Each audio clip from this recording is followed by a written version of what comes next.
পাকিস্তানি রাজাকার বাংলাদেশ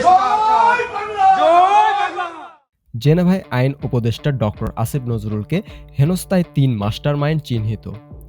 এই ঘটনায় যোগসূত্র রয়েছে স্থানীয় দূতাবাসের। একজনকে স্ট্যান্ড রিলিজ করা হয়েছে, অন্যজনকে চাকরিচ্যুত করা হয়েছে।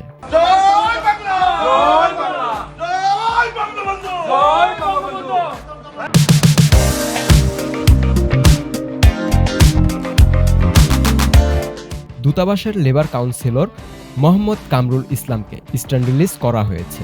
দ্রুততম সময়ের মধ্যে তাকে ঢাকায় ফিরতে বলা হয়েছে। সেই সঙ্গে লোকাল স্টাফ হিসাবে আওয়ামী লীগ আমলে নিয়োগপ্রাপ্ত বাণিজ্য মন্ত্রণালয়ের সাবেক কর্মচারী মিজানের চাকরিচ্যুত করার সিদ্ধান্ত হয়েছে।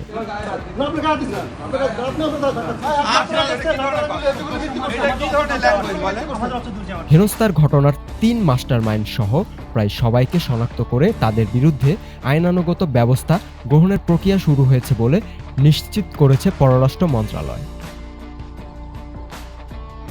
মন্ত্রণালয়ের প্রশাসন সূত্র জানিয়েছে, এই ঘটনার পর বিদেশস্থ বাংলাদেশের সব মিশনে জরুরি পরিপত্র পাঠানো হয়েছে।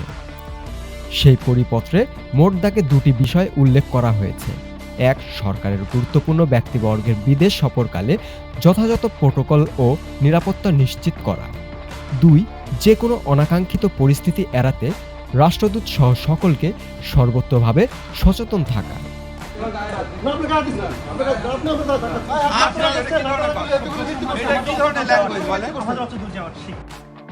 দীপক পাল, 21শে টেলিভিশন।